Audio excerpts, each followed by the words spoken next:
What's the worst demand your family ever made of you? My family expected me to give my newborn to my infertile sister. Sounds messed up because it really was. Ever since I could remember, my parents treated me like I belonged to them instead of myself. They picked out everything for me, like my clothes, my friends, and even my dreams. I never got to decide anything for myself. It was like living in a glass cage, and the walls felt tighter each year. When I found out I was pregnant, I thought maybe things might finally change. I imagined myself being free and happy for once. But as soon as I told my parents, their faces grew dark and quiet. That night, they brought my older sister, Jenna, into the living room. Jenna had been trying for years to have a baby but couldn't. I could feel something terrible coming just by looking at their faces. We've decided what's best, my dad said coldly. You'll give the child to Jenna. It's the right thing to do for the family. My stomach twisted like someone had punched me. Jenna sat there with a strange half smile on her face, nodding along like I wasn't even in the room. When I started to argue, my mom snapped, "Don't be selfish. Jenna deserves a baby and you're young. You'll get over it." From that day on, Jenna acted like the baby was already hers. She painted a nursery, chose a name, and told friends she was finally going to be a mom. My own parents bought baby clothes and blankets and toys. None of them meant for me. I felt invisible, like I didn't even matter anymore. The night I went into labor, I was terrified. Jenna and my parents waited eagerly outside my hospital room, excited like they were about to unwrap a present. After Emma was born, I held her tiny body close to my chest, feeling her heartbeat match mine. I stared into her little face and promised her silently that I'd never let her go. When the nurses finally stepped out, I knew it was my only chance. My legs trembled as I climbed out of the hospital bed. My stitches felt raw pain stabbing through me with every step.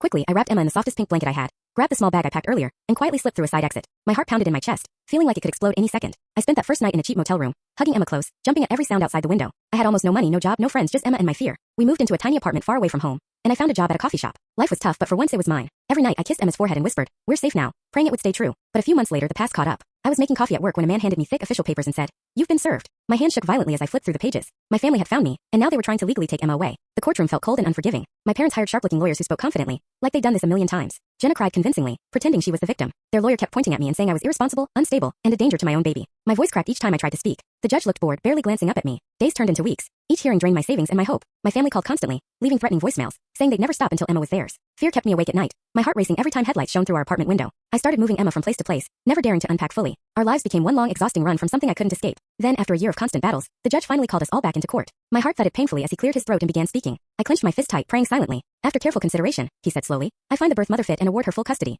I collapsed onto the table in front of me, crying so hard I could barely breathe. Jenna stormed out screaming, and my parents sat frozen in disbelief. It was the hardest year of my life, and though I won Emma, the fight left me drained and terrified. Even today, every knock at the door makes me jump. Life still isn't easy, but now when I tuck Emma in at night and see her sleeping peacefully, I know I'd face it all again in a heartbeat to keep her.